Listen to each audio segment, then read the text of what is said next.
Alright, in this video we're going to look at some questions dealing with problems from 4.8. First one we're going to look at is number 5, where you were given that A is 6, B is 12, and dealing with this particular triangle. So in here, we know that this value is 6, and this value is 12. And we have to try to find all of the other parts to it. Well, then to find C squared is going to equal A squared plus B squared. And that's 36 plus 144. So C is going to equal the square root of 180. Which you can simplify to 9 times 20.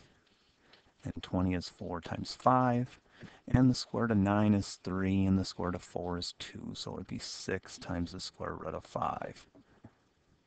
That's the value of C. Now then, if you want to figure out any one of the angles, doesn't matter which one you want to try to figure out first, we already know that angle C is 90 degrees, so if we choose to figure out angle A next, because we want to use these most accurate values, we could use the 6 square root of 5, but we might as well use the 6 and the 12. And those two parts are the opposite and the adjacent. So we would say that the tangent of angle A is equal to 6 over 12. And then to solve that, you would say A equals the inverse tangent of 6/12, or 1/2. And when you put that into your calculator, you will get angle A is approximately 26.6 degrees. Now then, to figure out angle B, you could go through and do all of this again and just put B here, and then you would flip this and make it 12 and 6. Or because we have a right triangle, we know this angle is 90 and a triangle has to be 180 total. That leaves 90 degrees for these two angles, so then we can just take 90 degrees minus 26.6 degrees to get angle B to equal 63.4 degrees.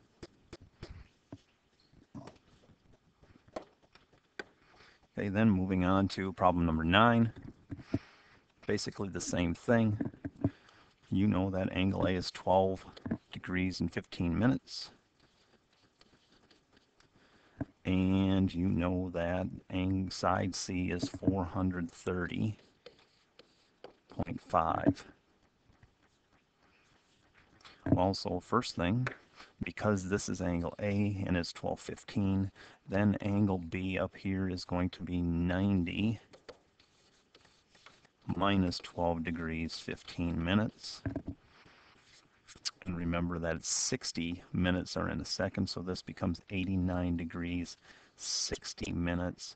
And so now 89 minus 12 is 77 degrees, and 60 minus 15 is 45 minutes.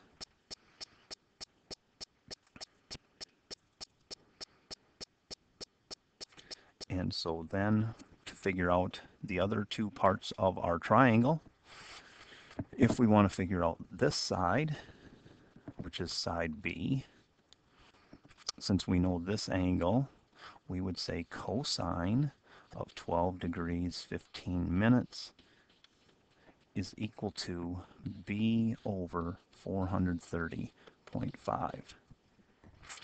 And then to solve, B is going to equal 430.5 times cosine of 12 degrees 15 minutes. Now with the 12 degrees 15 minutes, you cannot put this in and try to figure out the cosine by putting that in your calculator. You're going to have to convert that first to decimal form. So it's 12 plus 15 over 60, which is 0.25. So instead of putting 12 degrees 15 minutes, you're going to have to put 12.25 degrees into it.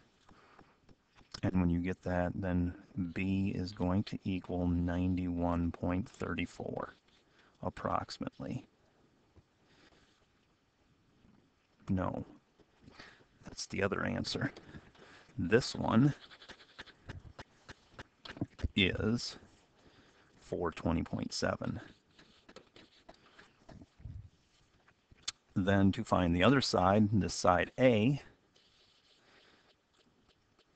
over 430.5 is going to equal sine of 12.25 degrees.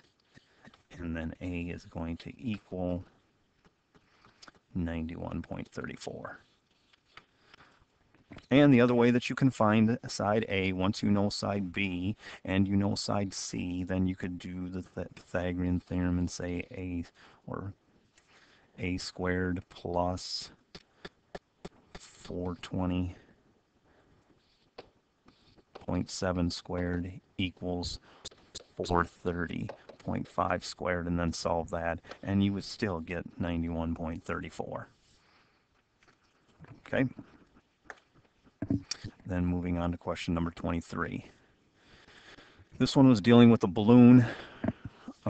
Drawing isn't very accurate as far as all the scale is concerned. There are a bunch of different parts to this question. You're holding it, it's 3 feet from here to there. It's 20 feet from the ground all the way up to the base of the bottom of the balloon. The height from the ground all the way up to the top of the balloon is called h. And since this is 3 feet in this area, then that means this distance from here to there is also 3 feet. So then, and like I said, this isn't very to scale, that right there is 17 feet.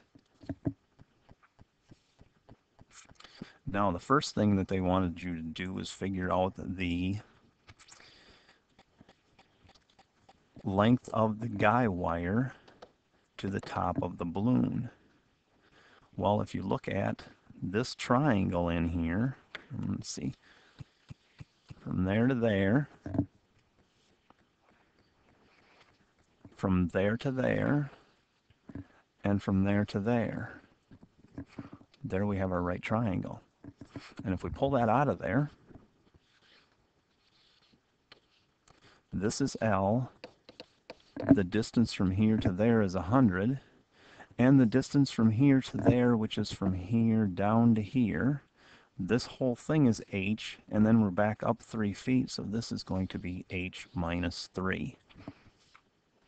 And so now, because of the Pythagorean theorem, L squared is equal to 100 squared plus h minus 3 squared. And so then L equals the square root of this whole thing. And there you have the height in terms of h.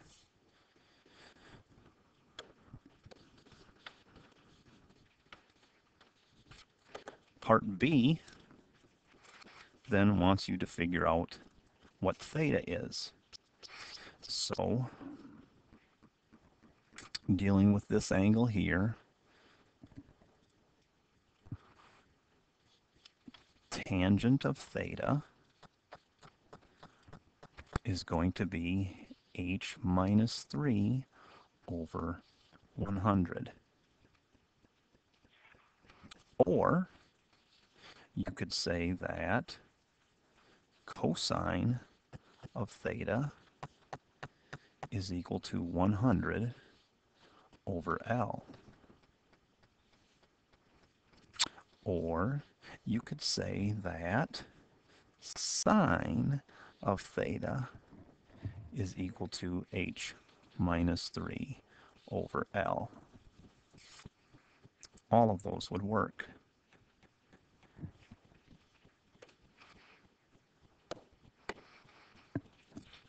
So then in all of these, they wanted you to write theta as a function of the rest of it. So for this one, you would say theta equals inverse tangent of h minus 3 over 100. Here you would say theta equals inverse cosine of 100 over L. And with this one, it would be theta equals inverse sine of h minus 3 over L.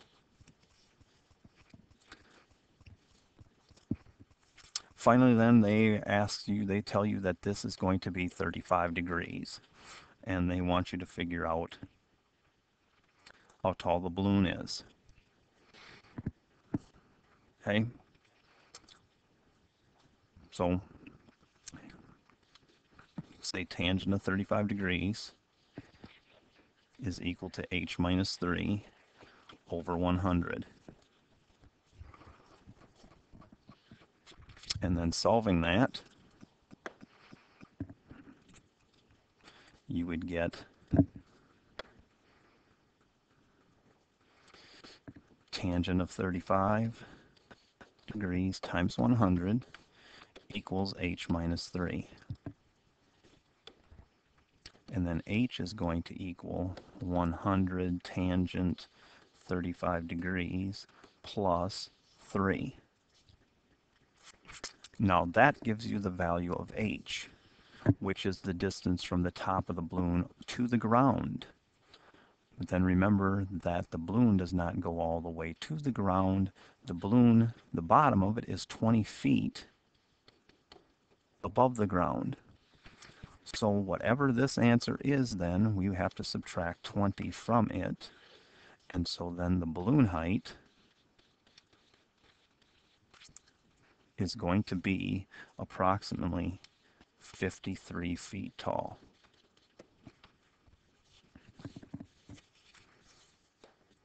Okay, moving on to 33. It tells you that you are 45 miles east and 30 miles south. And so 45 this way, so that right there is 45, and 30 south, that's 30.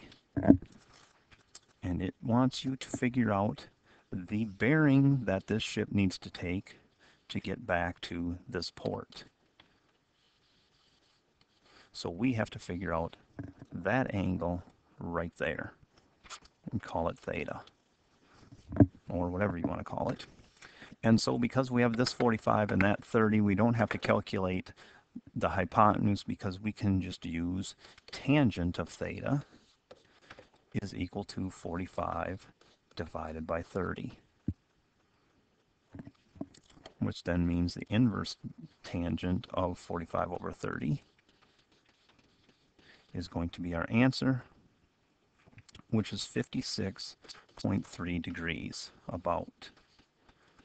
So now that angle is 56.3 degrees, and so in order for us to say the bearing, because that's what it wants, the directions we have to move to go from this point to that point is we have to go north and west. So we would say north 56.3 degrees west.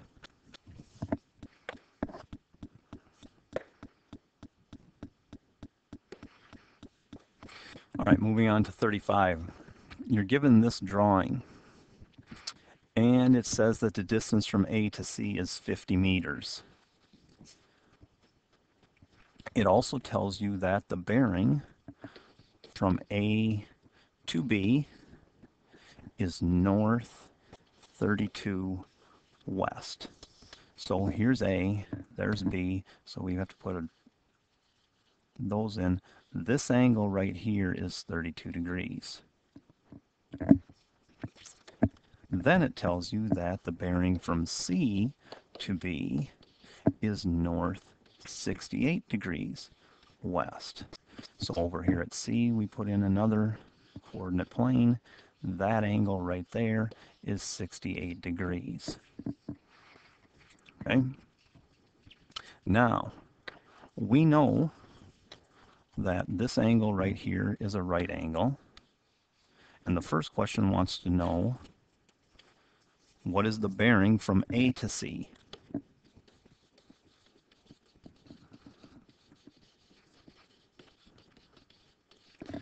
Well, the bearing from A to C then would be this angle right here. And since this is 32, 90 minus 32 is 58 degrees. And so this bearing would be north and east So we would say north 58 degrees east. Second question that it wants is, what is the distance from A to B? Right? We know this is 50. We're trying to find this one.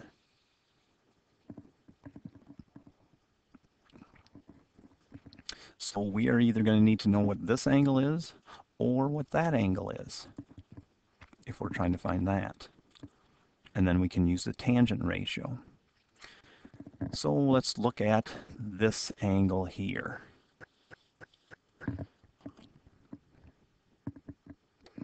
Since this angle is 68 and this is perpendicular here, that's 68. So if we extend this out, this angle right here is going to be 22 degrees because that has to make a right angle. And then on the other part of it, we know that this angle here is 32 degrees, which makes this angle 58 degrees. And if we continue to draw this up there, that turns into a right angle as well, because these are both perpendicular. And so if that's a right angle and this is 58, that makes this angle from here to here 32 degrees also. And so now this angle is 22 degrees and 32 degrees, so that angle is going to be 54 degrees total. And so then to find the distance from A to B, you would say tangent of 54 degrees is equal to x over 50. Multiply both sides by 50. And from A to B, it's going to be approximately equal to 68.819 meters.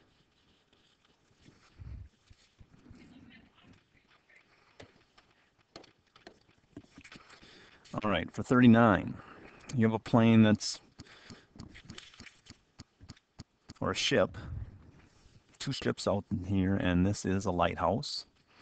And the lighthouse is 350 feet to the top of it. And it says that the angle of depression is 6.5 degrees and 4 degrees. Now, drawing the figure already, understand that the angle of depression is from the horizon down, which is also the same as the angle of elevation from the other point up. And we are wanting to find the distance between the two ships. So we want to know that distance right there. And so we have two different triangles we have to work with. This green one and the blue one.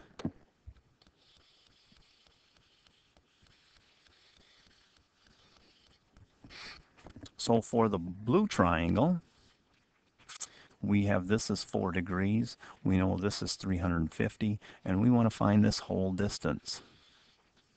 So we would say tangent of 4 degrees is equal to 350 over x. We're going to call that x. And so then multiply by x, and you have tangent of 4 degrees times x equals 350. And so x equals 350 divided by tangent of 4. And when you do that, you will get 5,005 approximately. And then for the green one, it's the same thing. Tangent of 6.5 degrees is equal to 350 over y. And we'll call that y. So multiply by y.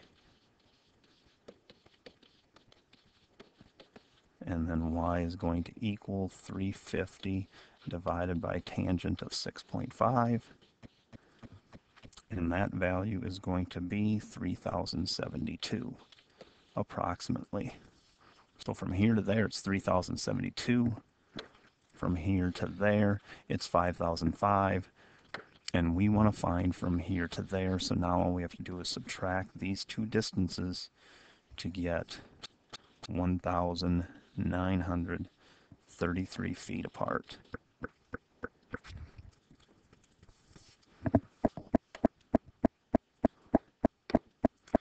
Okay, moving on to number 45. They give you this equation in the problem. Tangent of alpha equals m2 minus m1 over 1 plus m2 times m1. And they give you these two equations then to figure out the angle between the two lines.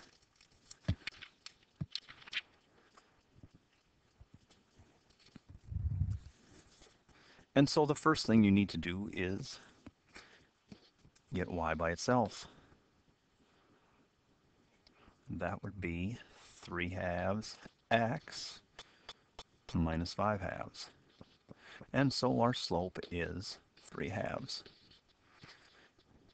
Second line here, y is going to equal negative x plus 1. And so the slope in this case is negative 1. And so then following this formula, tangent of alpha is equal to the absolute value of m2, which is going to be a negative 1 minus 3/2 over 1 plus a negative 1 times a negative 3/2. Doing the math, a negative 1 minus 3/2 is going to be a negative 5/2, and 1 plus, that's 3/2. Oh no, wait a minute, that's not a negative, that's supposed to be a positive.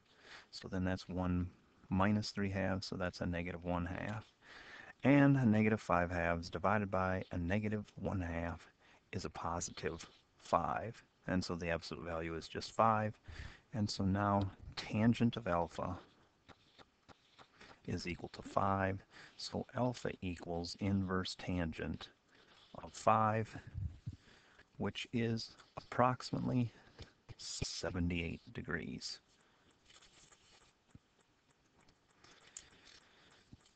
Then moving on to number 59. Gives you this equation in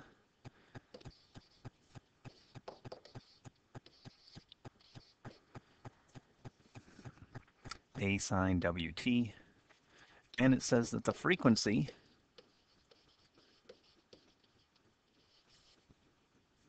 is 264 vibrations per minute.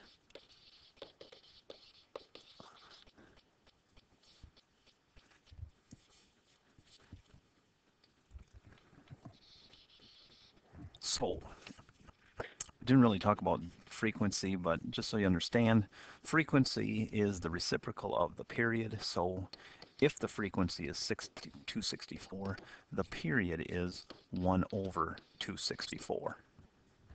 And so then, if we want to figure out what W equals, W, remember, we have to take period 2 pi times some value has to equal 1 over 264. And so then to solve this for x, we would divide by 2 pi and multiply by 1 over 2 pi, which is the same thing. And so x equals 1 over 528 pi. And then when you substitute that into the equation for w, we would take the reciprocal, so it's going to be 528 pi. And that's your answer. And that concludes all of the problems that we wanted to look at for section 4.8.